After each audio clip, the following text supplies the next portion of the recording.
Call the meeting to order, and we'll start with the Pledge of Allegiance. I pledge allegiance to the flag of the United States of America and to the republic for which it stands, one nation, under God, indivisible, with liberty and justice for all.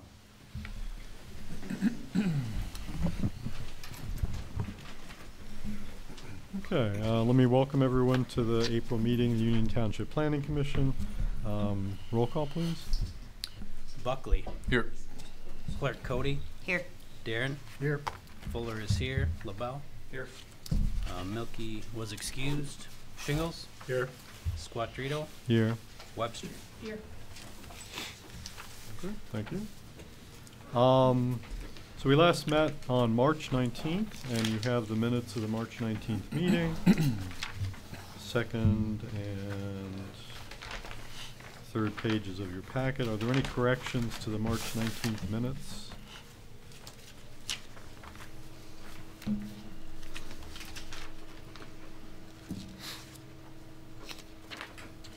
Motion to approve the minutes. Support. So there's motion by LaBelle with the support by Webster to approve the March 19th minutes as submitted. Any further discussion? All in favor, please say aye. Aye. Aye. Any opposed? Okay, so we have our minutes. Next item is correspondence / board reports. Board of Trustees? Nothing really at this time. Okay. Well, ZBA is absent, so sidewalks and pathways? Nothing. Okay. I can inform the board that at the ZBA meeting, a variance that was required for the Dr. Yakison's office, a site plan that we approved there on the corner of Pickard and 2nd Street, the dimensional variance was granted. Okay. Any correspondence? No. Okay. Any other reports that people have? Okay.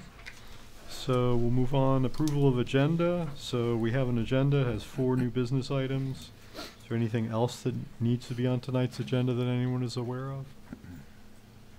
I actually have a request for withdrawal of an item. That would be the rezoning for Rosewood. I have a letter from the applicant withdrawing the application. Okay, that would be item C. Yes. Okay. And so we should just consider that withdrawn, correct? Yes, the letter states, on behalf of our client, Rosewood Development Company LLC, we are requesting that rezone 2019-03, rezone R3A to OS be withdrawn from the agenda for April 16th Planning Commission meeting, so at this time, there will be no public hearing. The clients understand that a new submittal and fee will be required should they wish to request a rezone of the parcel in the future. Okay, so strike item 8C from your agenda. Are there any other modifications to the agenda? Is there a motion to approve the agenda as modified? So moved. Motion is by Shingle, second by Webster to approve the agenda with the deletion of item 8C. Further discussion? All in favor, please say aye. Aye. Any opposed? Okay, so we have our agenda. Public comment. So at each Planning Commission meeting, we have, towards the beginning of the meeting, a public comment. This is for items that are not on tonight's agenda. Any public hearing will have its own separate comment, and then there's also a public comment later in the meeting. This is for the public to comment on items that are not on tonight's agenda. So if anyone would like to do so, we ask that you come to the podium, give us your name and address for the minutes, and limit your comments to 3 minutes. So public comment is open at 7:05.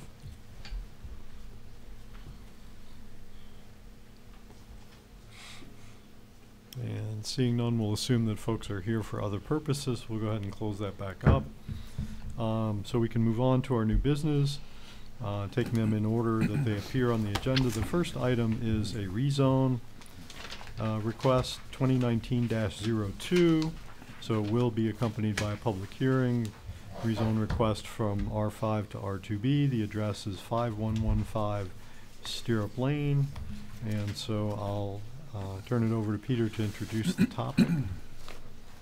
Okay, so the notice hereby given public hearing will be held Tuesday, April 16th, 2019 at 7 p.m. at the Union Township Hall located 2010 South Lincoln Road, Mount Pleasant, Michigan, before the Union Township Planning Commission for the purpose of hearing any interested persons in the following request for rezoning for property from R5 Mobler Modular Home District to R2B 1 and 2 Family Medium Density Residential District as allowed by the Union Township Zoning Ordinance 1991-5 as amended, requested by Julie M. Recker.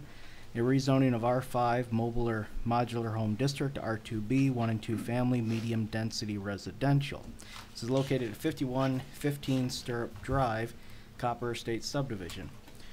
The intent of this rezoning is that the owner, Julie M. Recker, desires to seek a special use permit for a group daycare home. This is a special use allowed in an R2B district, but not in an R5 district, and so if this rezoning application is seen through, the owner will be back again before us to apply for a special use permit for a group daycare home. That is the only reason why the owner wishes to rezone their property from R5 to R2B. In the Copper State subdivision, there is property zoned R2B in both R5. In my memo, I gave you the makeup history. I've given you recommendation. We will have a public hearing for this for anybody from the public that was notified, but that is the intent of the rezoning, and that is the request. Okay. So we'll proceed to the public hearing. So for this rezone request, if there's anyone who would like to address the Planning Commission, I will remind everyone that the applicant themselves, if they're here, will have an opportunity to address the commission, stand for questions. So the purpose of the public hearing is really not to give the applicant an opportunity, but more to give the public an opportunity to comment on this. So if there's anyone who would like to address the Planning Commission on this rezone request, we'll invite you to do so at this time. We ask that you give us your name and address for the minutes, address your comments to the Planning Commission, and limit at least your initial comments to 3 minutes. Once everyone who wants to speak has had a chance to speak, then we'll recognize people for additional comments if they wish to make them. So the public hearing on rezone request 2019-02 is open at 7:08.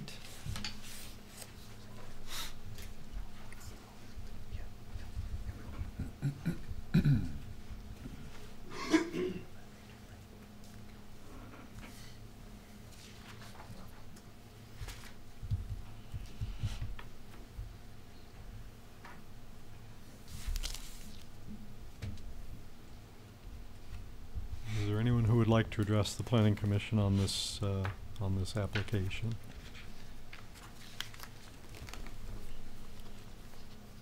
No, seeing not, then we'll assume that, again, folks are here for other purposes. If someone runs in the door breathless in 2 minutes, wants to address us, we will entertain that, but we'll go ahead and close the public hearing, and the records show that there were no oral comments made. Were there any written comments received on this application? You shook your head no, is that correct? Yes. No. Okay, so no written comments were received either. So then we can, we've closed the public hearing, and so we can proceed to consideration. Is a representative of the applicant here, if they would like to?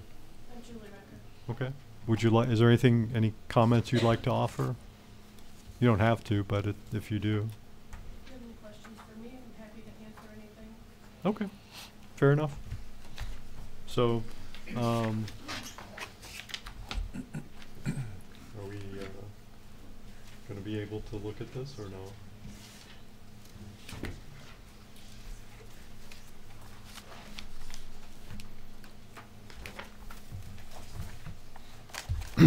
So it's on the floor for commissioners to discuss, and if anyone has questions for the applicant, they can certainly ask them as well.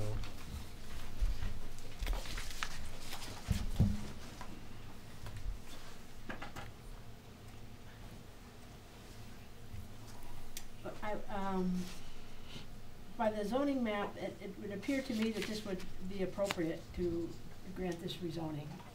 Again, it's an R2 B area, and I realize something that associated with the minimum lot size, but this area has been in existence for some time, so it might have even, I don't know if it preceded the zoning or ordinance or not at that time. So understanding that, I do have I take a little bit of pause as I went out there. Those homes are awful close together, and I'm not sure about the group. The applicant in regards to wanting a daycare. I'm not sure if I lived out there that close to those homes that I would want that next to me. So that was the only thing I take pause from. The zoning, it makes sense, but the special use gives me a little pause. Hmm. Well, of course, they're separate requests, and they get considered separately. That is correct, but except that we do know that the applicant's going to come back. Right. Yeah. So that's the only reason why I bring that up. Right. And she Why I might get take more pause. public comment at that point when Right. she goes for the special use permit. And since there are anybody here, their neighbors and so forth, I would have to look at that as apparently that area is fine with this rezoning and. Yeah. I have a letter from Jeremy Bond. He is one of my neighbors. I've talked to the neighbor on the other side. We have a group chat, like in a Facebook, and I reached out to everybody there. And if they have any questions or comments, I've talked to my neighbor across the street. No issues, but I only dealt with the 3 houses that surround me. So, but I'm happy, Again, because there's nobody here, I Right. get the impression that that area is not concerned with that at all. So the neighbors and so forth. So Well, and again, but just by the application, that's the only reason why I took pause.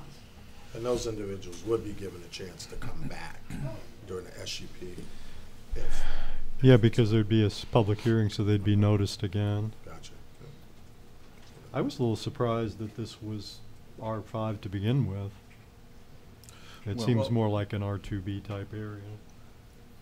Well, we had this conversation last month about this particular area because of the lot sizes, and for our special meeting for our ordinance review, we're talking about eliminating the R5 district altogether, and so this lot and several lots here don't meet, are non-conforming. My question about, I guess it speaks to the larger question of what we're going to do with the other R5 lots out there, because I'd kind of questioned, well, if it becomes non-conforming, what does that do in terms of, typically a non-conforming property can cause some difficulties in lending and resale, that sort of thing. So we haven't answered that question yet.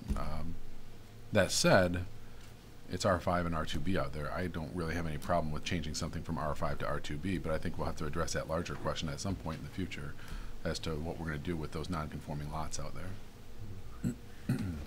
And I have no problem with the rezone, but I think if it's a non-conforming lot, I think the avenue should have been she went to ZBA and got something, the lot size variance for the rezone before she came in front of us.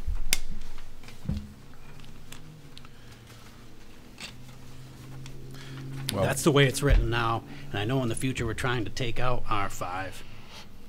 This application is a little premature for us getting that done, but the way it reads, I feel it should have been. is the planning commission able to rezone to a non-conforming district without a variance first from the ZBA? Well, and so the property is zoned R5 and it meets the requirements of the R5.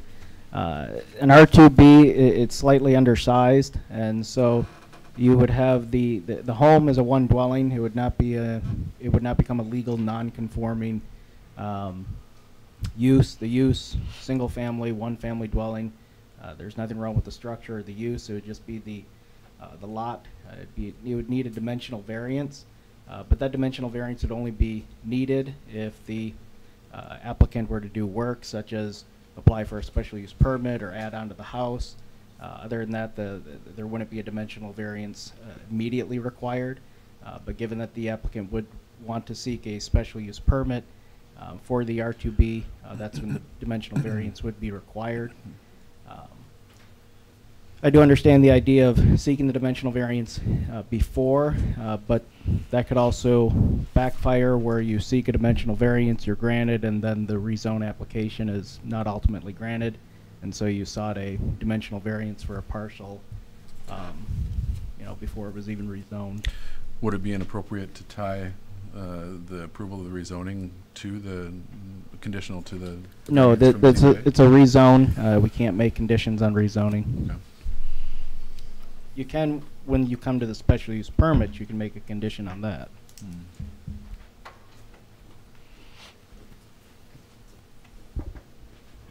As far as the question at hand, from rezoning R5 to R2B, I don't have any concerns with that.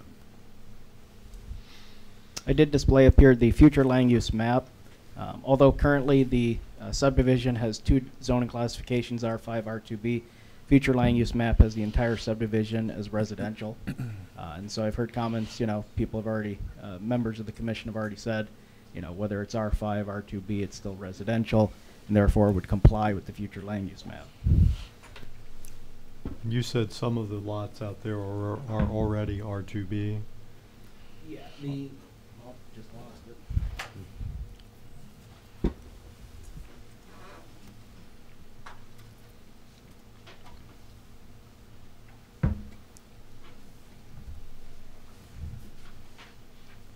Yeah, basically the lots that were R5 are the ones on what would be the northeast, north of Stirrup Lane. All the other parcels in the subdivision are R2B. Are those other R2B parcels legal non-conforming, or are they conforming? No, the R2B parcels they're legal conforming. Okay. So they're just larger lots? Yes. Oh, I see. Okay.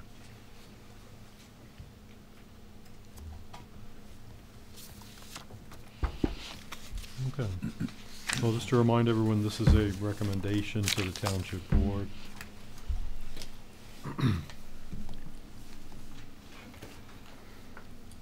So if this recommendation goes negative to not recommend, when would the applicant be able to reapply once the ZBA ruling was? So if the recommendation for the rezoning was to deny and the application was denied, you're asking then when the applicant would have another chance to apply for the rezoning? Right, because I feel that just sitting here listening to the other commissioners that they're not opposed to it. I have an opposition to this before the ZBA. So I think if we were at the ZBA and they gave them the dimensional variance and we asked for the rezone, I've heard 3 or 4 people say they're not opposed to the rezone.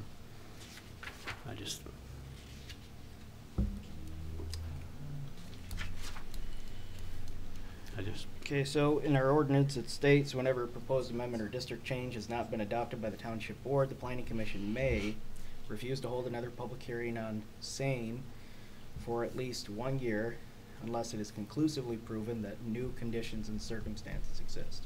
So it's a may, it's not automatic, but the Planning Commission could choose to not hold another public hearing unless circumstances change for at least 1 year.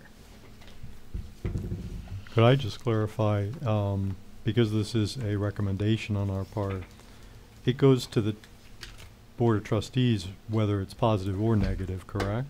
That is correct. Yeah.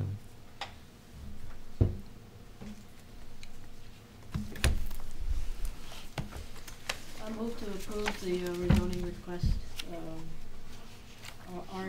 REZ 2019-02. So there's been a motion to make a favorable recommendation on the rezone request to the Township Board by Webster. Is there a second? Support. Second was by Shingles. So motion is on the floor. Further discussion. Peter, when the representative from McKenna was here, what did he refer to that, you know, we're talking about the zoning ordinance, wasn't he referring to that R5 being converted to an R2B in general? At Was that meeting, that it was not suggested as to what it would be rezoned to. That was just one of the districts that was looking to be removed, eliminated. There would be no R5. Eliminated. Okay. What All right. what would be recalled? Okay. Thank you. I would say the recommendation, you'd want to include a reasoning. The reasoning could be that it, you know, matches the future land use map, but to give some kind of clarification on the recommendation. No, I would agree. It's within the future land use map is indicating that it's all residential R2. I would agree. Commissioner Fuller, could you expand just a little bit on your thoughts for, I mean, is this just a procedural thing that you're Just concerned- procedural. Procedural? Yeah. My question with procedural is if this individual didn't want to do a special use permit or add to the home and so forth, they wouldn't have to go get a dimensional variance. It's only when they are required to, they wish to expand the use, right? So we rezone, okay, it may be a year, it might be 2 years, and if they decide to do that. So they wouldn't have to request the variance unless something was going to change. And right now, Unless she was- that's not what we are being asked to do. Well, you're rezoning it to an R2B Correct, from an R5, correct. and it does not have the lot space to fit in an R2B, per what it says in here. That's not the way I took it. The lot is too small for an R2B. It would not make R2B. Yes, but it becomes legal non-conforming, which we can do, and then they would have to come ask for the variance only if they wanted to increase the non-conformity. Is that correct? That's correct. So So- if they never request an increase in non-conformity, they never have to ask for dimensional variance. Am I saying that wrong? No, I mean, there's arguments on both sides. You could use the argument that it doesn't meet the minimum requirements, and therefore that's reason enough to deny the rezoning. It also matches the future land use map, and so that's a reason to rezone. We do understand that there's, you know, more behind this than just the request of the rezone, that the intent is to seek a special use permit. This isn't a vacant lot that the person is asking to rezone, and we don't know what's going to go there. So there's that background information that helps. And, you know, procedurally, I have heartburn with this, but other than that, I think it's, you know, any part of it I'm all for, but procedurally. I struggle now that you, I mean, that you make your point, and I think I'm maybe a little bit of a different point, but I do struggle. I don't have a concern about the use of the parcel. I don't have a concern about, ultimately it's non-conforming. My concern is just engaging in a rezone right now when we don't have a final decision on how we're going to treat all of that property out there that's considered R5 right now, and ultimately is going to be rezoned as something or treated in some fashion. I hesitate a little bit to rezone right now if that's not the same fashion that we're going to treat the rest of the R5 properties out there. Well, and I can add on to that, the R5 parcels are the smallest ones, and so whether we rezone those parcels, if the R5 district, hypothetically, let's say it's eliminated, and we have to rezone those parcels, whether they're R2B or R2A, they're going to be too small for either one. And so if we get to that time and place, odds are there's going to have to be a dimensional variance granted to, you know, a number of these parcels. And they will be non-conforming at that point. They would be non-conforming at that point unless we were to change the Right. size requirements of the R2B, R2A. I want to ask, Yeah, I mean, Yeah, I mean, I want to ask Peter, in regard to the concern that Alex has raised, is there any past precedent or guidance? I mean, I guess the concern I have is that the application is before us. The applicant has already filed the application. They've already paid the fee, et cetera, et cetera. I just wonder if there's any guidance on what is the correct or proper order that these should occur, because I'm not aware of any in terms of variance versus rezone. Well, and the risk that you'd, as I said before, if you were to apply for the variance and, the ZBA could quickly say, well, why are we going to grant a dimensional variance if we don't even know if the property will successfully be rezoned? Because even if the dimensional variance was granted, this applicant would not be able to then seek a special use permit. The crux of the issue is they have to have the property rezoned. Whether the dimensional variance is given, an R5 district doesn't allow the group daycare home, and so that's ultimately what they're after. And so if this parcel did meet dimensional requirements, this would be, I guess, a more simple, straightforward rezone. It would meet the dimensional requirements. Other parcels in the subdivision are R2B, so, maybe that's more simple. I can see where the variance kind of throws a wrench into it, and as I said, there's arguments back and forth, but yeah. Either way, our process catches it before it gets to the special use permit. So Yeah, I see and your point, but I think we're protected with having to visit the ZBA for that variance. Can I ask a question? Is it just the 7 lots in the northeast corner that are R2B, I'm sorry, R5? Yeah. And everybody else is. This is also R5, but it's undeveloped. It's undeveloped.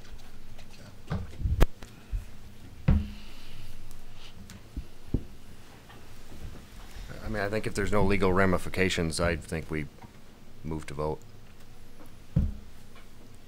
Well, the motion is on the floor. Are we ready to vote?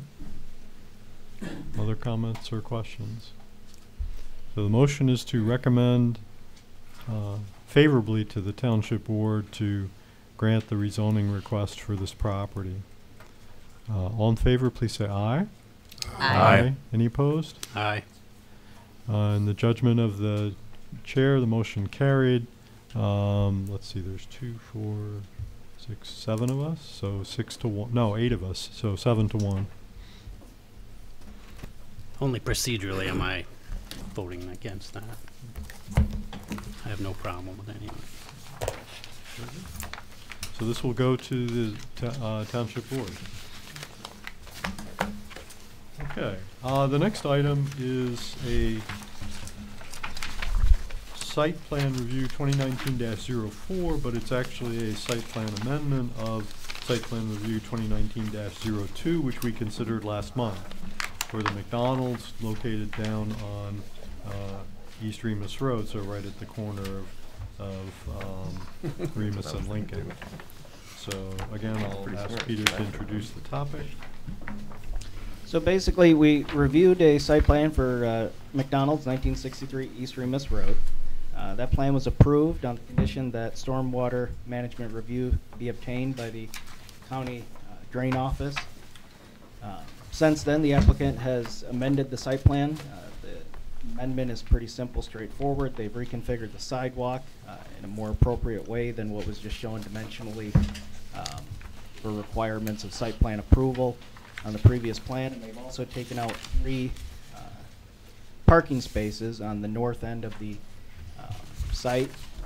Parking count exceeds the requirement, and so these spaces will not affect any kind of minimum parking space requirements. It still actually exceeds the minimum parking requirement.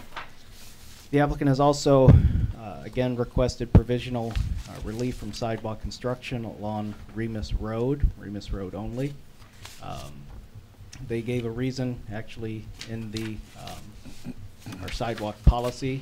They gave the reason of the lack of sidewalks, 50%, less than 50% in the surveyed square section of the township.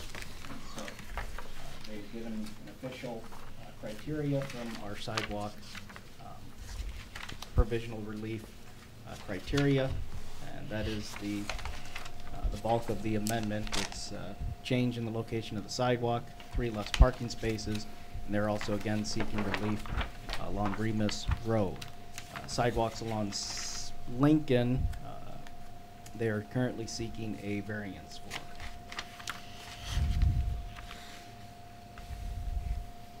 Okay. Is there a representative of the applicant? Anything you'd like to say? John Lorenzen. I actually live in Chesaning. I'm a Michigan area construction manager for McDonald's Corporation.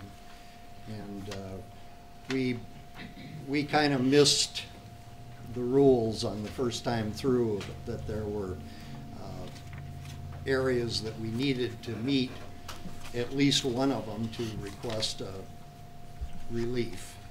And so we have gone to number 4, which indicates that if there are less than 50% of the sidewalks along that mile, that we could be subject to relief, and that if the number got to that 50% mark, then we would have 1 year to comply and install a sidewalk to meet the ordinance.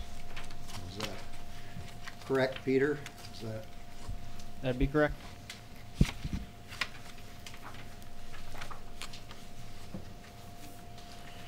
Just as a point of clarification, I was wondering, I was reading the sidewalk ordinance plan, and it says Remus Road east of Lincoln to the city limits.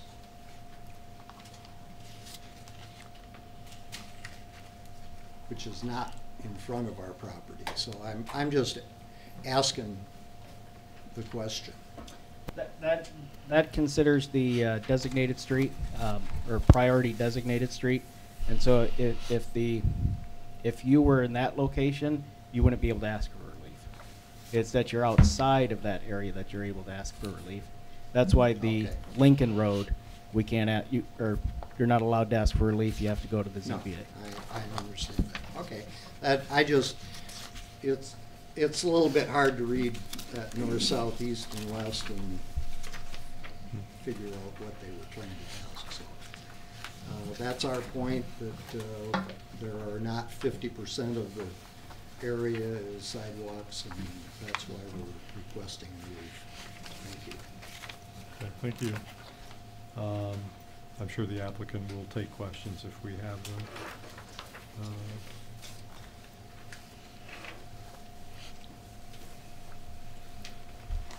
When we approved last month, it was under the, according to your notes, it was under the condition of approval for stormwater management. Did that occur? Not yet at this time, so I put in the memo that we, if approved this amendment, that we again make the condition that stormwater management approval is obtained from the county road or county drain office. Okay.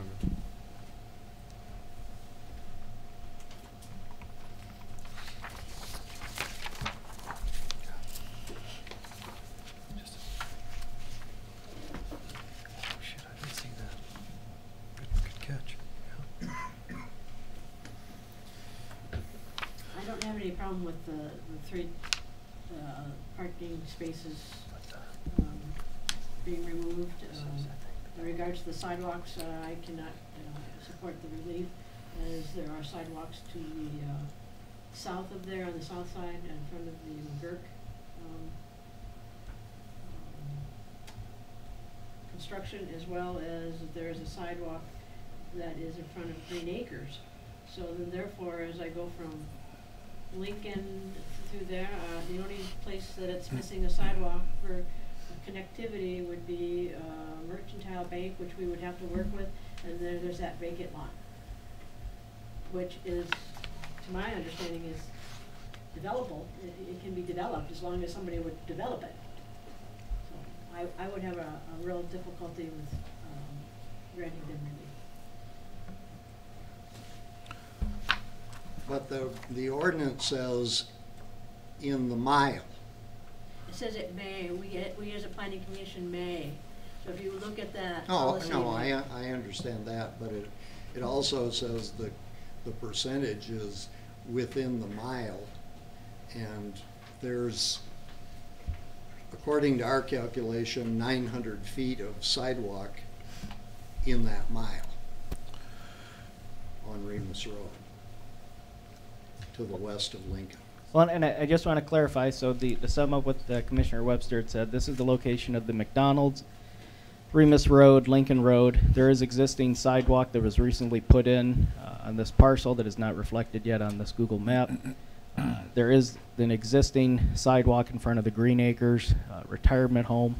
This is a vacant parcel, undeveloped, and this is the bank that is absent of sidewalks.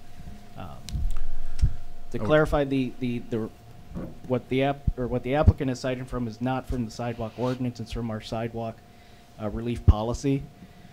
And so it's not. This doesn't come from the sidewalk ordinance; it's the policy adopted by the township.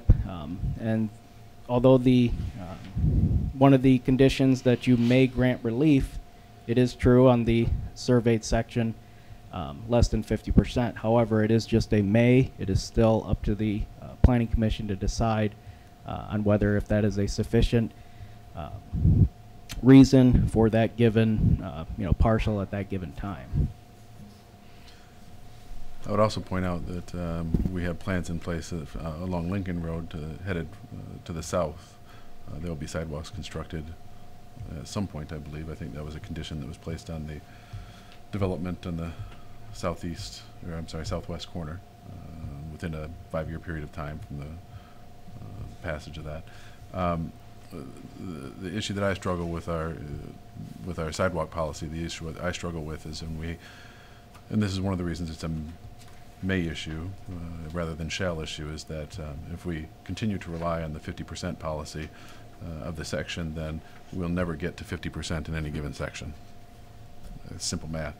I would say that McDonald's would be an anchor in that particular section to initiate sidewalk, and I would agree with Commissioner Webster. I don't see any reason to provide relief given the current configuration and especially the traffic flow patterns where anybody that is walking should have access to a safe walking path in that area.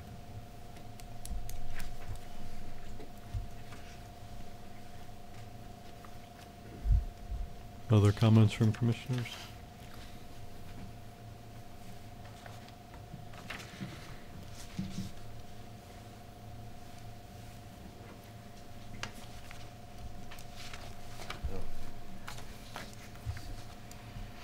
Well, I think that because of the developers that we have, that we have a reason for the connectivity, to get to the restaurants in that area. We have 3 now in just that block.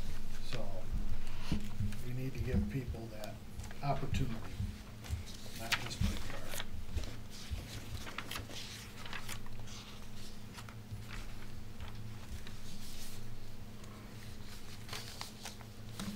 So the site plan amendment that's been presented to us has the sidewalks on it. It also has that minor change with regard to the 3 parking spaces. So if the plan is approved as submitted, then it has the sidewalks on it. It's only if one wants to grant relief that one does that. So that's basically where we are.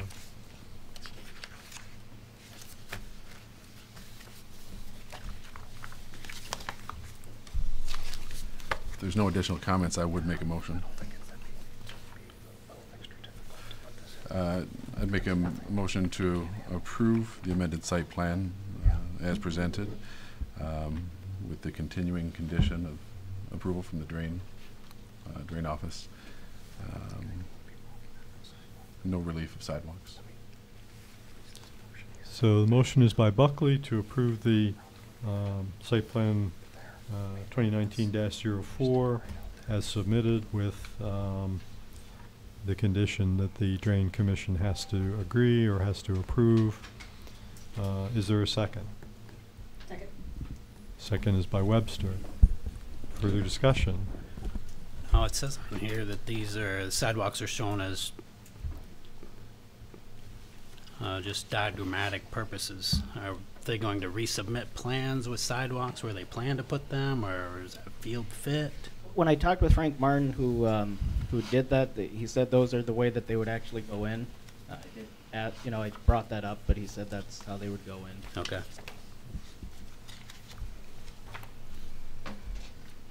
If there's a rationale that's required for the non-relief of sidewalks, it would be that because of the existing business development and pedestrian traffic there with the existing restaurants in the space.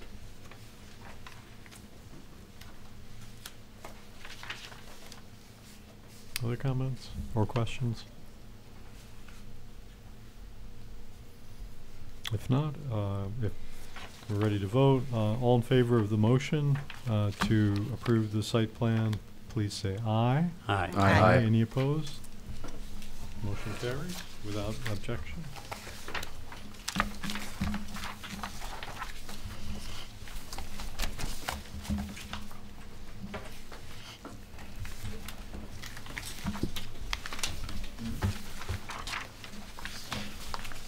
So we'll move on. We're skipping C. We'll move to item D.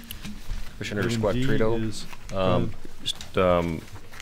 just not sure if this is a conflict of interest. I have property listed for the applicant in item D, not this current property, but other properties, buildings, and just wanted to see if the commission thinks that I'm not able to make the proper decision. I can recuse myself if needed. Or that it would present the appearance of such. Correct, yes. Can you remind us, did you recuse yourself the last time? The last time, yes, because I currently had this particular property listed. Okay. Since it's been rezoned, I no longer have that property listed. But you have other property owned by the applicant? That's correct, yes, but Okay. not this property. Okay. Well, this is, according to our reading of our policy, we have a sniff test, so it's up to us to determine if we think that there's a sufficient appearance there to agree that he should recuse himself. So it's open for comment or discussion.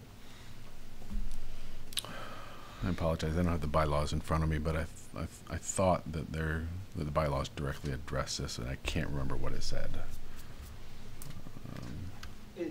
There's a set of criteria that if you qualify, you automatically have to recuse, and then there's also where the commissioner can ask if there is the appearance, and the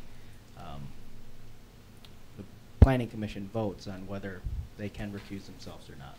I guess what I was curious about was whether or not this was qualified as an automatic, if there's a relationship, a client relationship in any fashion, if that qualified as automatic or not. Well, if they stand to make any kind of financial gain, Commissioner Lobel stated that the property has already been sold. Well, no, I just took it, I mean, I had, of that R3A that I had listed, whatever that was parceled off as the rezone when it happened, I've removed that part from the listing, so I still have other R3A property adjacent to that for sale, but for the applicant, but I do not have this particular. That section. Yeah, there's no financial gain by any means from this particular section, unfortunately. However, I will have to read, I'll read number 2.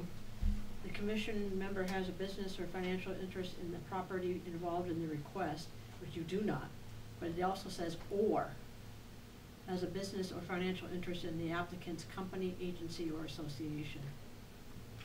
Is that in the automatic or in the? Yeah. In the automatic? That could be anybody. Well, I'm only reading what it Reading says. it, right. It says there's an or.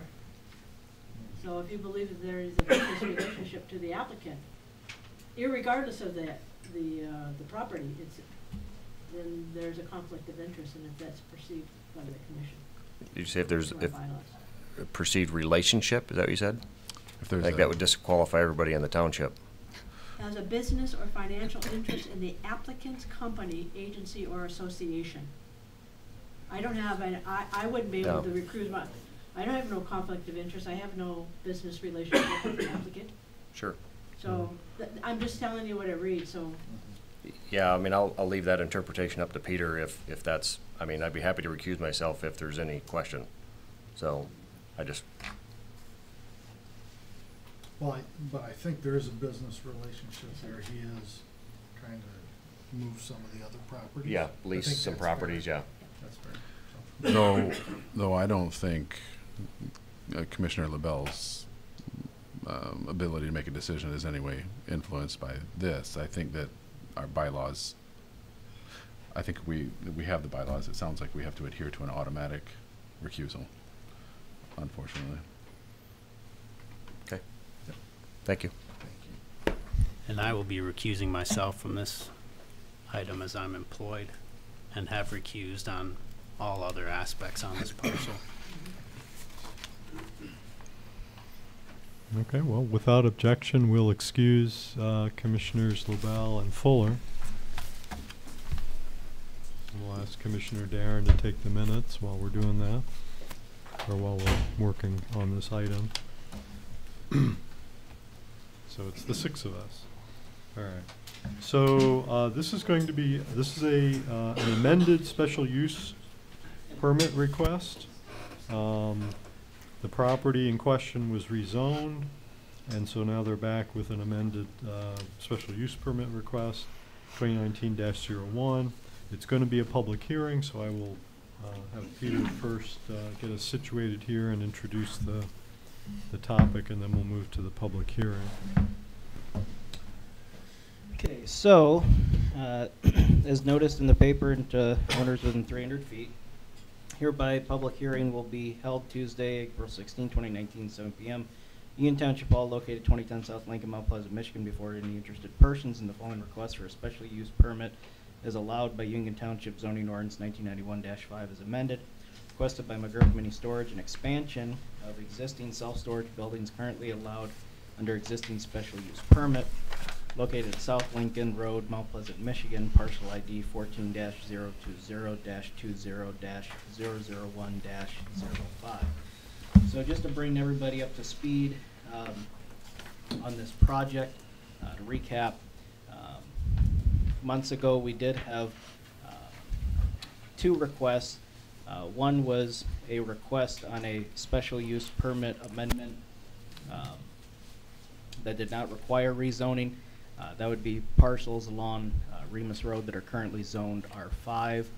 We also had a request for rezoning of a portion of a parcel that is R3A, and if rezoned, the special use permit amendment would be sought.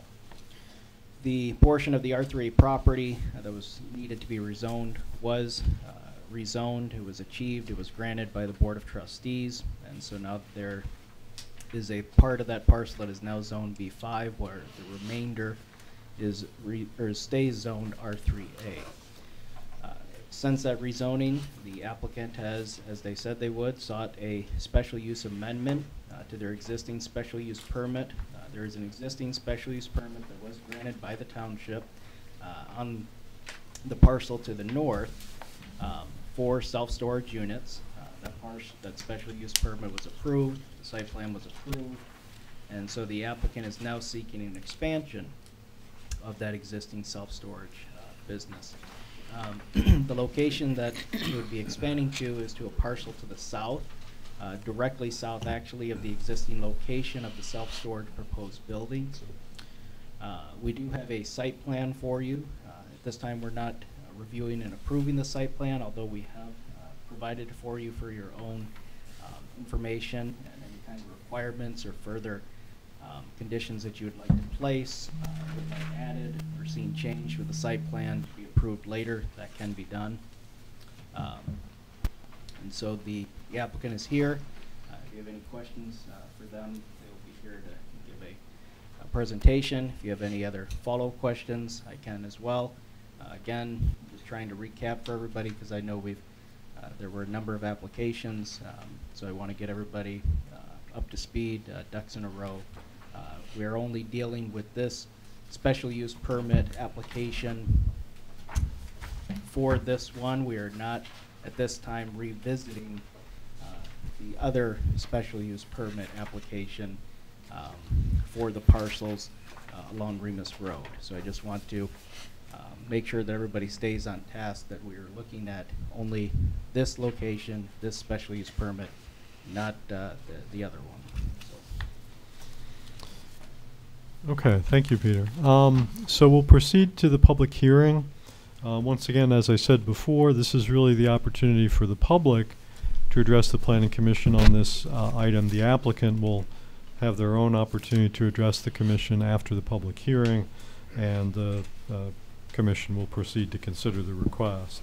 So at this time, I will ask any individuals who wish to address the Planning Commission on the special use permit request to do so individually. Give us your name and address for the minutes, address your comments to the Planning Commission, and I'd ask you to try to limit your initial comments to 3 minutes. Once everyone has had an opportunity to speak, if there's someone who wants to make additional comments, we'll entertain that at that time. So public hearing on the special use permit 2019-01 is open at 7:52.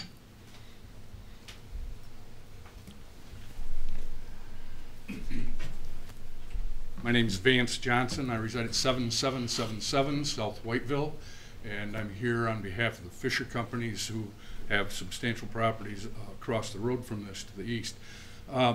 We think that this developer has done a real fine job with the storage that they have operated in the past, that there is a demonstrated need for that storage.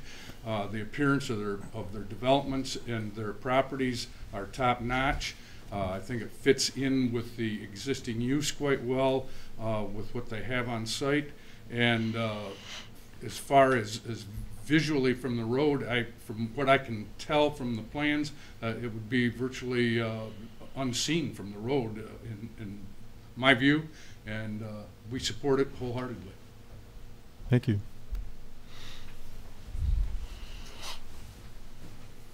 Dave Coyne, 1368 North Harris, Union Township. I voice the same thing as Vance. They do a top-notch job on all their buildings, and I think it would just add to that area. There is a need. Last year I needed some mini storage, and I couldn't find any mini storage. There wasn't anything available in Mount Pleasant since the students had it, and I had to twist a few arms and got in at McGurk's old place down there. But there is a need for it. Thank you. Thank you. John Hunter, 995 Meadowbrook. I'm in support of the mini storage additions as well. I operate some businesses in Mount Pleasant that deal with a lot of students, and I know that in the summer that's a common question is, where can we store our stuff, John? You can't store it around my place, so go find a spot. So I think there's definitely a need for it, and I also think that the building, the corner of Pickard and Lincoln looks amazing, so thank you. Thank you. Jeremy Sheets. I live at 1740 Leroy Lane, which is the subdivision directly south of this proposed development. I echo the same thoughts as the previous three people. They've done a great job on this corner. It's a welcome addition to our neighborhood. The new mini storages are going to be screened quite well. I don't see it being disruptive at all to our neighborhood, and I'm in full support of this project.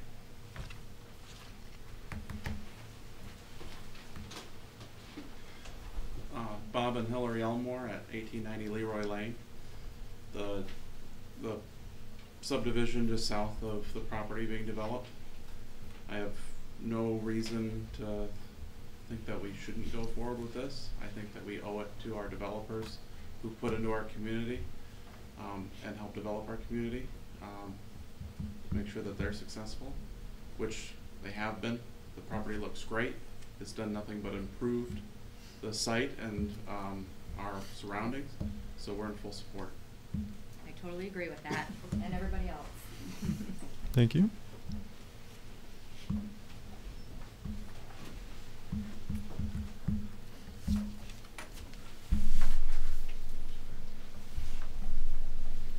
I'm Terry Somerville, 1810 Liberty Drive, and I'm representing Arboretum Apartments.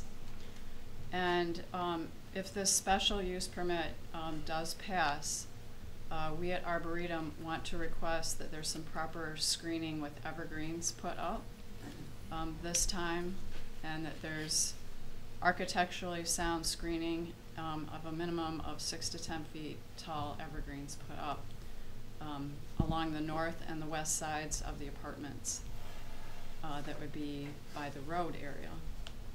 And the road that comes in off Lincoln that services the storage buildings and also the sand and gravel business has many noisy trucks and lights from vehicles shining directly into the residents' apartments. And so because of this, proper evergreen screening was not put in originally according to the code. And with the addition of more storage buildings, this will bring more traffic in and out of that area by the apartments. And so we really need this to be screened properly according to the code for the sake of the residents. So that's what we're requesting. Thank you.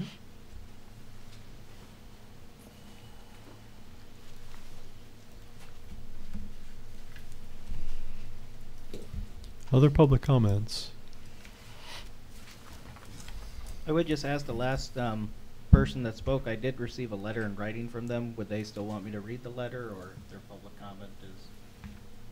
I mean, it's similar, so.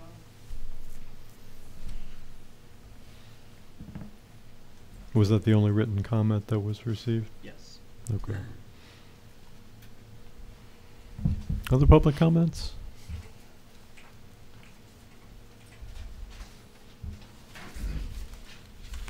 Going once, twice. All right, well, we thank the public very much for their comments. We appreciate it. Public comment or public hearing on this application is closed at 7:58. So we will move ahead. Peter's given his introduction. We normally give the applicant an opportunity to talk to us and give a brief, succinct introduction to their project. So I'll go ahead and invite you to do so at this time. The invitation to be brief and succinct, which is totally against my character. I'm Joe Quant. I'm the attorney for the applicant. And with me is Tim Beebe, the site plan engineer, and Chuck McGurk, who's one of the principals of McGurk Ministry, as well as his brother Rick. As you know, we brought this project as an alternative a couple of meetings ago, actually, I think 5 meetings ago, before the Planning Commission, essentially looking at expanding the special use because of the unprecedented demand for self-storage. When we originally proposed the project, we really, were trying to make an educated guess about the demand, but the demand has certainly been overwhelming. So certainly there's a need, a demonstrated need to increase the number of storage units. Certainly my client wants to do that in a way that is least obtrusive to the neighbors and most harmonious to adjacent properties. We had the ability to go to the north on property which was already B5 zoned, or go south and on property that was zoned R3A. It seemed to make more sense to everybody to have the future addition or the amended special use go to the south rather than to the north. I think that was probably a wise decision of the Planning Commission and the town board. So as you know, what we're now looking at is the project. We're required to satisfy, as you know, the 10 general elements and the special elements for a special use under section 30.3 of the zoning ordinance. We provided a supplemental summary that we hoped would be helpful to the Planning Commission, showing how each of the elements are satisfied. In my desire to be brief and succinct, I'm not going to go through each of them. You've got them of record. I think the only correction is that originally when we were looking at this, a decorative wall was being recommended, and that was with respect to if we were going to be going to the north. You can scratch that out because this is going to go south. So to the south, we're going to have a bermed area with conifers planted at least 15 feet on center to make sure that we've provided adequate screening on all three sides.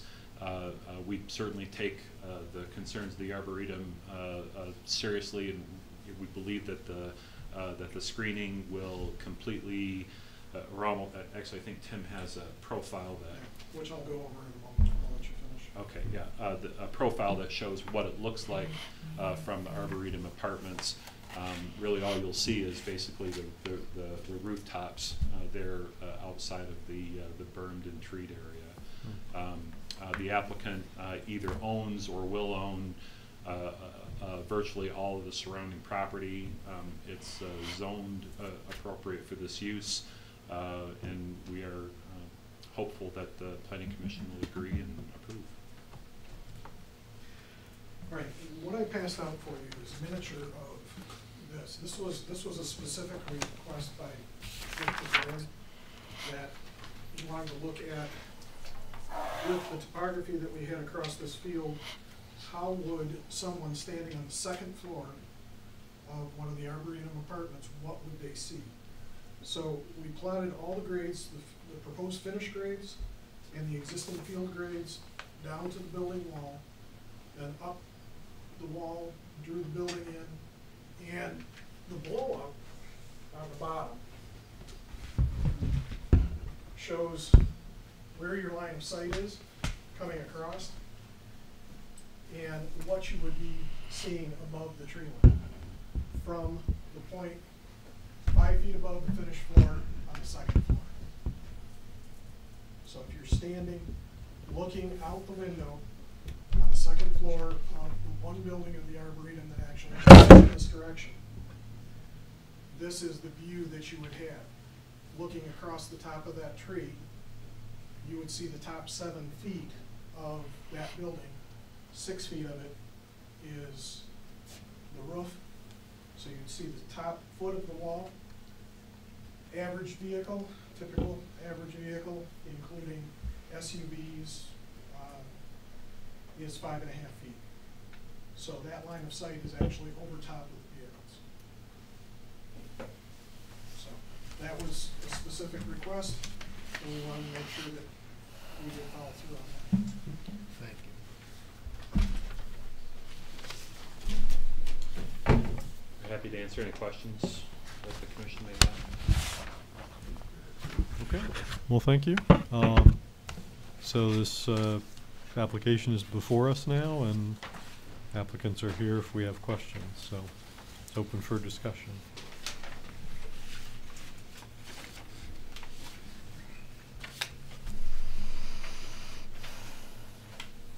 I don't have questions. I would only say that when we last discussed this, that we asked the applicant to provide us an alternative solution to the expansion of the mini storage, and they've come back and done what we've asked them to do. I'm generally supportive of this. I think we can talk about screening if there's questions about screening or anything like that, but I think they've done what we had asked them to do and the expectation that we set when we last addressed it. And I agree with that. I think, one of the major concerns obviously is the impact on the Arboretum apartments. I think that's been addressed. This is what we asked for, I think 3 months ago. It's been done, and so I support it as it's been modified.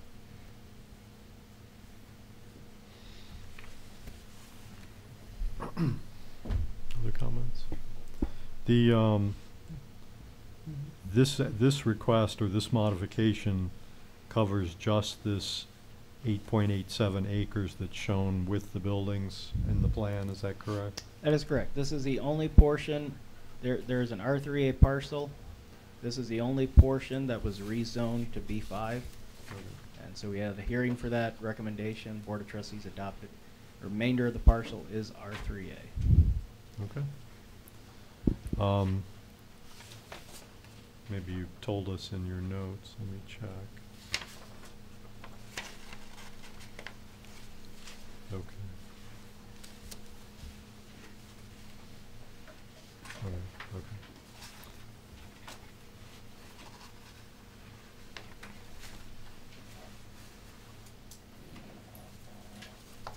I think you said in your comments, or someone said, that the trees would be 15 feet. The plan says 10 feet on center. One says 15 and one says 10. This one says 10. And this one says 15. Oh, really? Okay. Yeah. That section, This one says 15. The ordinance requires a minimum of 15 feet on center. We can go to 10. The point being is that we want it to be completely screened. Mm. So whatever the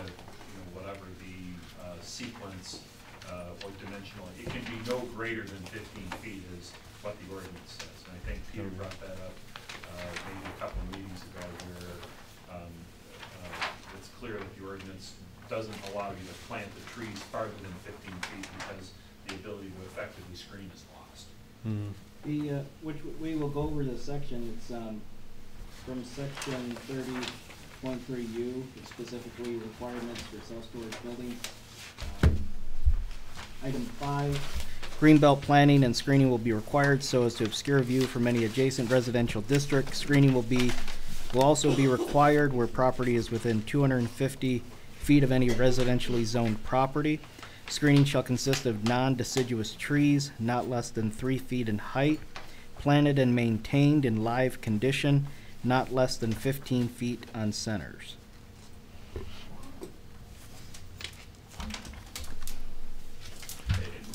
certainly mark up the site plan, because we'll be back in front of you at the next meeting to talk about the site plan.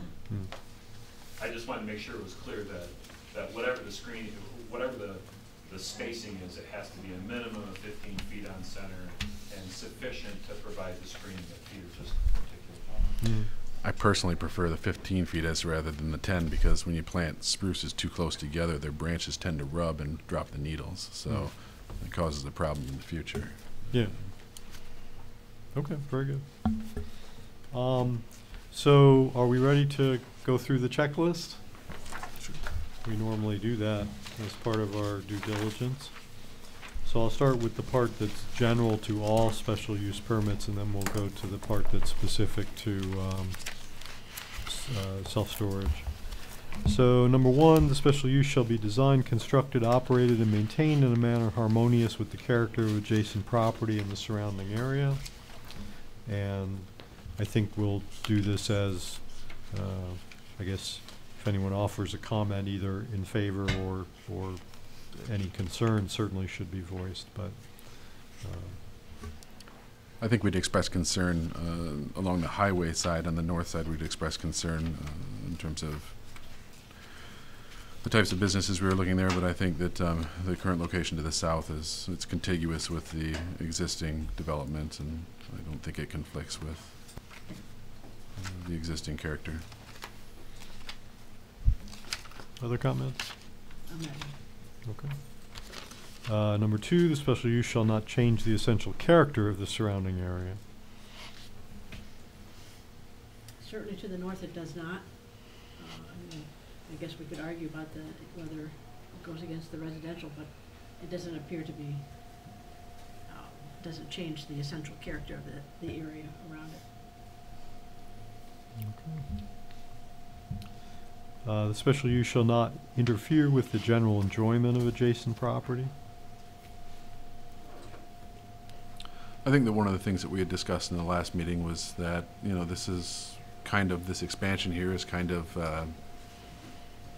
about as far as we might be comfortable pushing it towards the residential, because we still do have some buffer there, but I think that it is currently plotted, I think is fine. I think if we were to go further south, I think there might be some interference with the general enjoyment of the property. And I'll just say that the same could be said of going further to the east, potentially, towards Lincoln. Other comments on that? All right, number 4, the special use shall not be hazardous to adjacent property or involve uses, activities, materials, or equipment that will be detrimental to the health, safety, or welfare of persons or property through the excessive production of traffic, noise, smoke, odor, fumes, or glare. It would appear to me that if we maintain with the ordinance with regards to screening, that we're likely able to minimize the glare and noise to the residential area.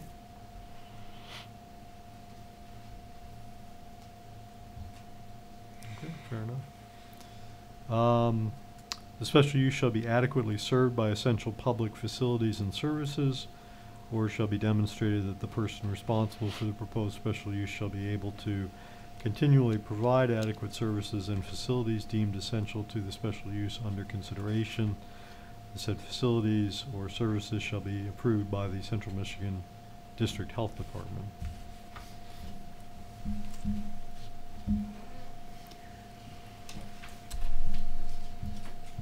Some of this is limited application to this type of business.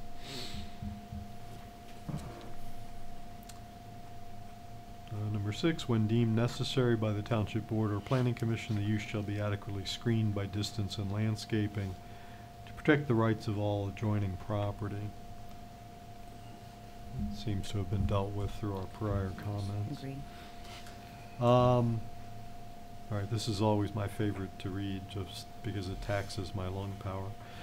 Number 7, the Township Board or Planning Commission in connection with the approval of any application may require reasonable undertaking by the applicant to guarantee and assure by agreement, including a performance bond to be posted by the applicant or by some other reasonable surety arrangement at appropriate stages of the planned development, that the development will be executed in accordance with the approved plan. Outside of the crime against grammar, I think it's probably fine. Okay. Number 8, that such use will be an asset to the township. I would agree. Absolutely. Requirements and the last two are just technical, but requirements and conditions of each individual special use permitted shall be complied with unless otherwise mentioned within this section, so they must comply.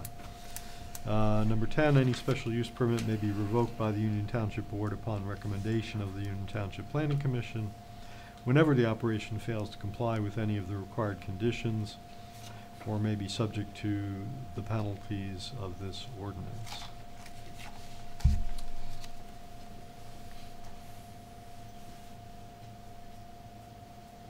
And then subsection A, approval of the special use permit shall be valid regardless of change of ownership, so it stays with the property, provided that all terms and conditions of the permit are met by any subsequent owner. And B, in instances where development authorized by the special use permit has not commenced within 1 year from the date of issuance, the permit may be reconsidered and or voided at a regularly called meeting of the Planning Commission.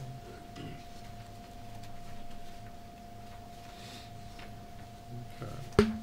So there's a separate subsection that deals specifically with self-storage buildings on page 61, section U. So I'll briefly go through those. Allowed as a special use provided they are located in B4 or B5 districts. This has now been rezoned B5. Provided they shall be architecturally designed so as not to have a flat roof and shall instead have a mansard, gable, hip, or gambrel roof design. So these are going to be roofs. So provided they meet all required conditions of the B4 or in this case B5 zone.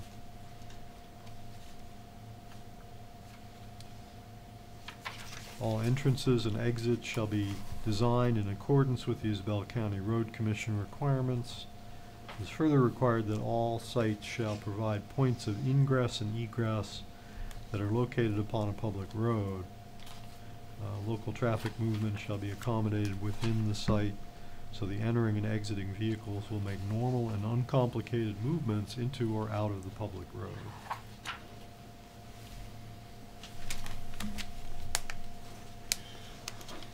So some of this we'll see that when we see the official site plan, we'll see this stuff. Greenbelt planting and screening will be required so as to obscure view from any adjacent residential district. Screening will also be required where property is within 250 feet of any residentially zoned property. Screening shall consist of non-deciduous trees, not less than 3 feet in height, and has been cited before, planted and maintained in live condition, not less than 15 feet on centers.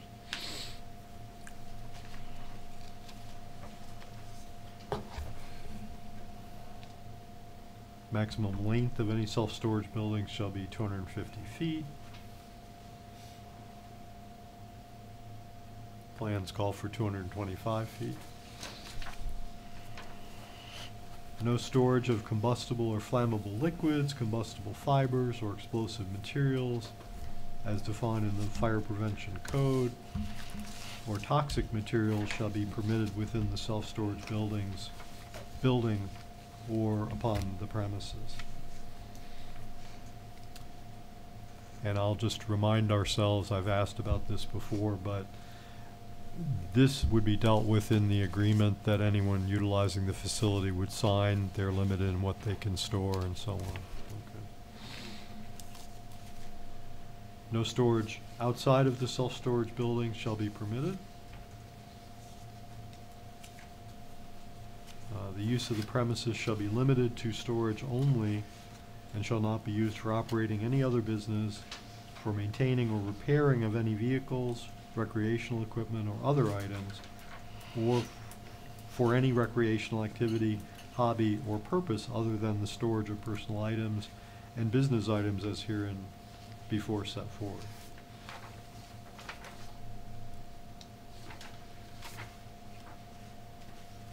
I guess that must be item 9, but it's, the number got lost. And the last item, all entries, drives, and parking areas shall be hard surfaced and shall provide drainage and grading to move stormwater away from the storage units. So, as a site, when the site plan is ultimately, I mean, that has to go through the usual approvals, correct, which would include stormwater. Yes. All right. So, any comments or reflections on any of those? Any questions or concerns for the applicant?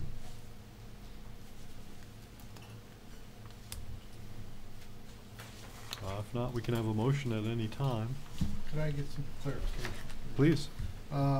Maybe it's just an administrative thing, but we're called out as SUP 2019-02 on the summary and 2019-01 on the agenda. Oh, good I just point. want to clarify Yeah, so yeah. when I approve it, I document it correctly. Yes, good point. Do you know the official number of this?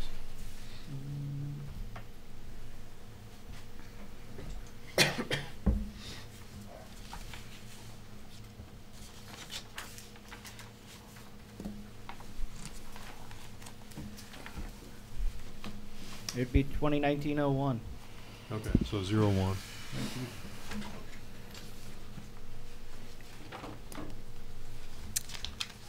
Okay, so again, we can have then, and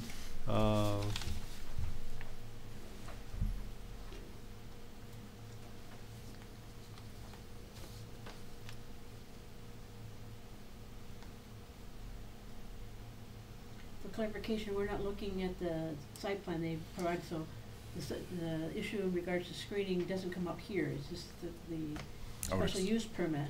I would expect. And then the screening then comes with the site plan review. Is that right? Well, actually, we touched on it because we had Well, answered the question.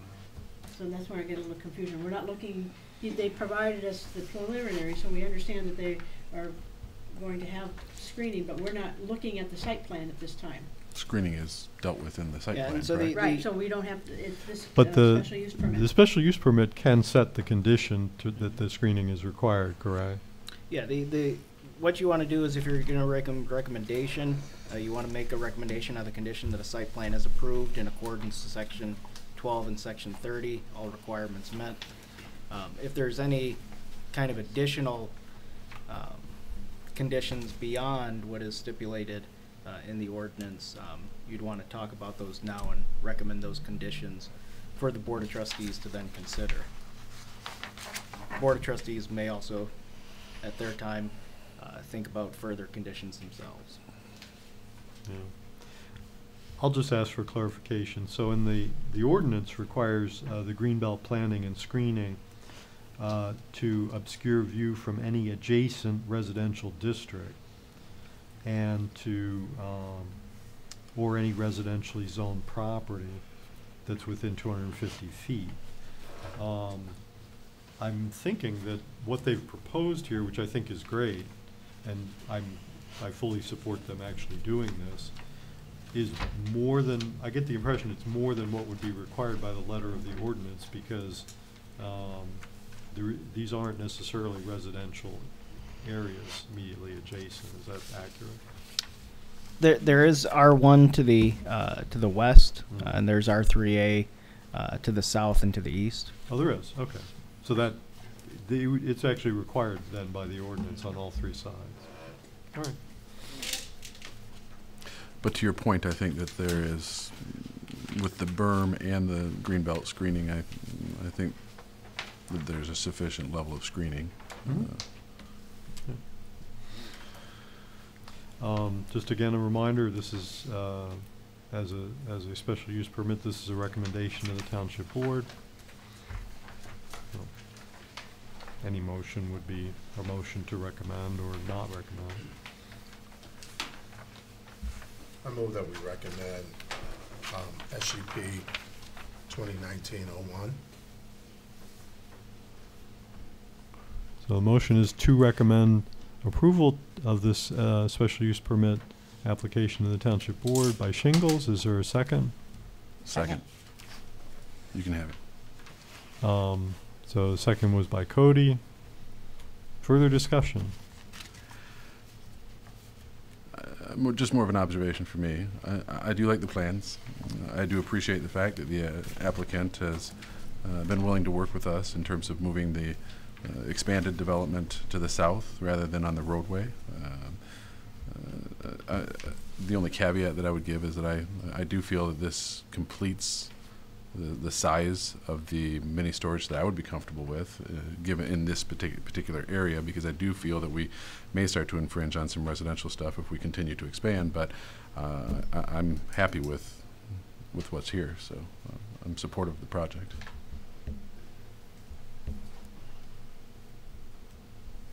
I think I would agree with that observation myself. Other comments? Ready to vote? All right. All those in favor of making this favorable recommendation to the Township Board, please say aye. Aye. Aye. Any opposed?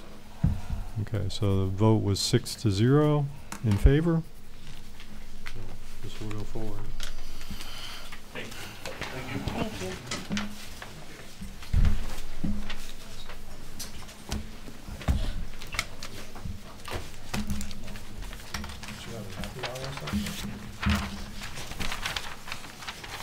Welcome back. That's right. So that was item 8D. Under 9, other business. Is there any other business that needs to come before us tonight? All right. Then we'll move to extended public comment. So we always have a portion towards the end of the meeting where individuals are invited to address the Planning Commission on any item, whether it was on the agenda or not.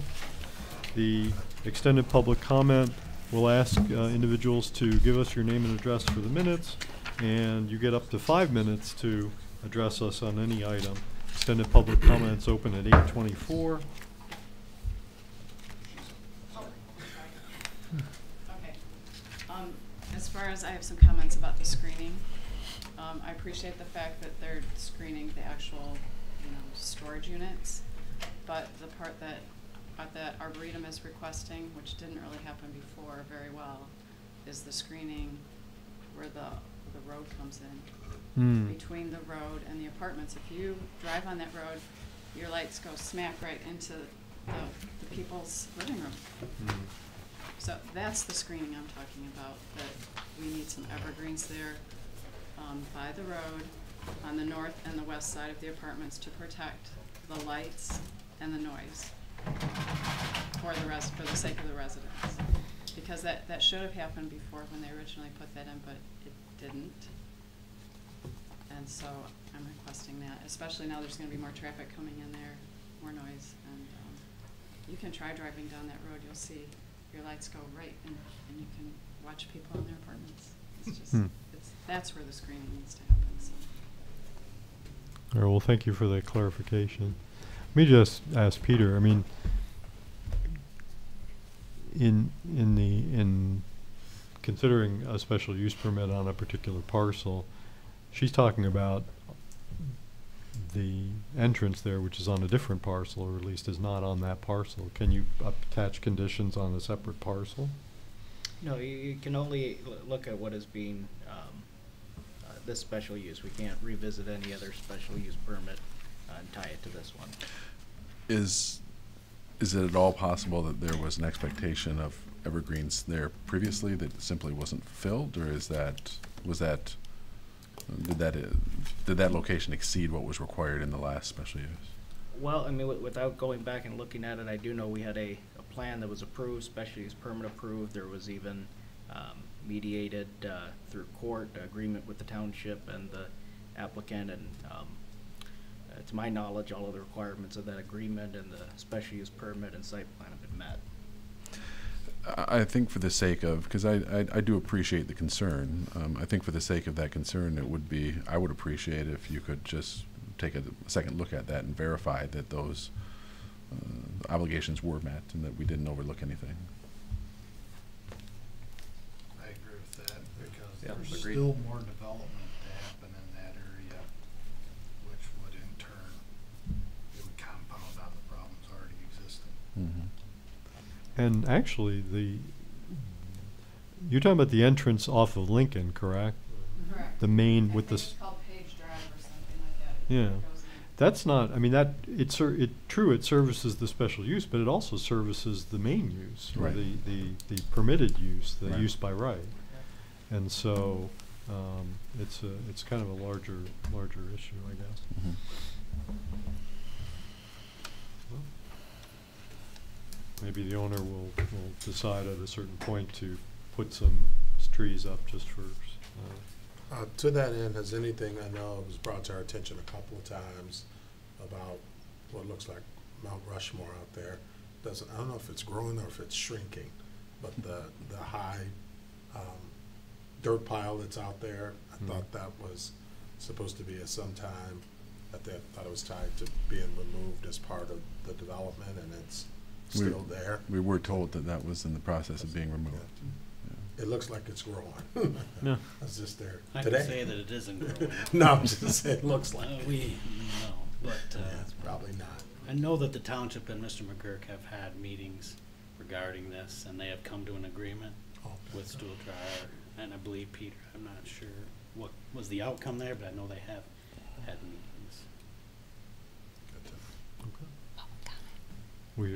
our extended public comment is still open, so if there aren't any, is there one? Please. David Clem, 2428 Rosewood. Pretty obviously, I came to comment on the proposal that was withdrawn.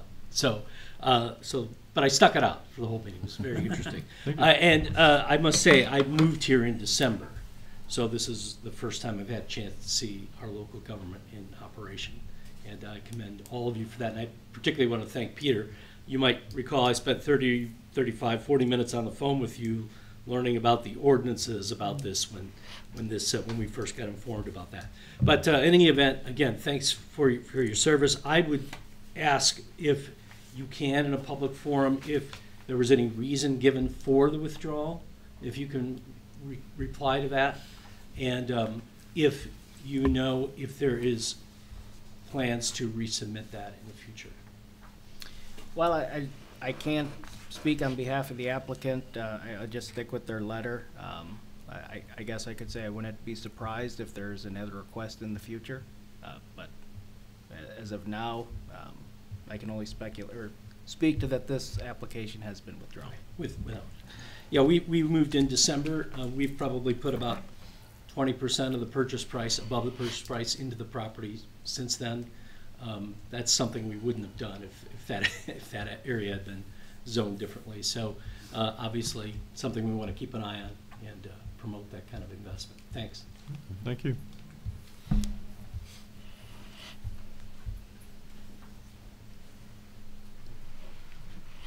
Hello, my name's Tim Beebe. I'm with Central Michigan Surveying, but I'm here as a resident and public comment. 2257 East Broomfield Road.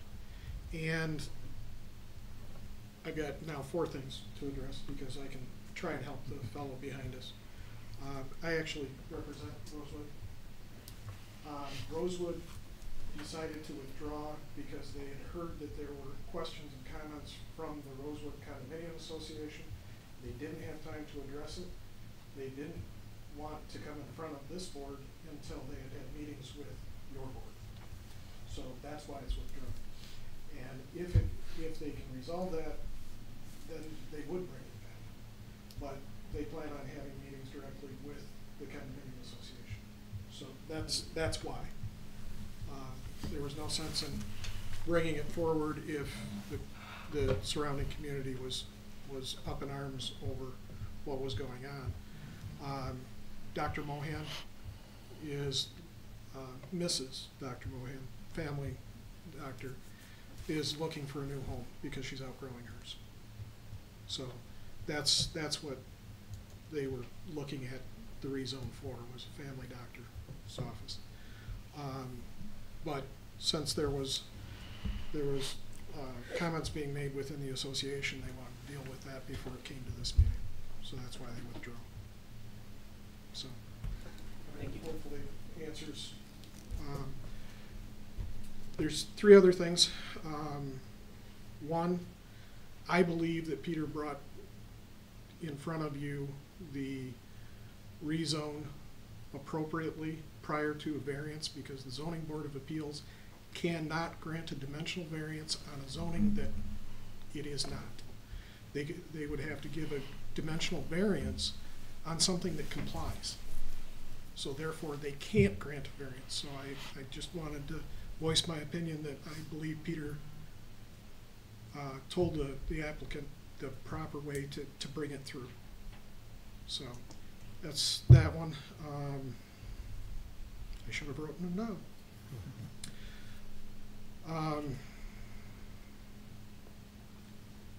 Zoning. You're looking at R5 district and maybe taking it out. The one thing that I caution you on is the R5 district is the only district currently under your zoning that allows mobile home parks.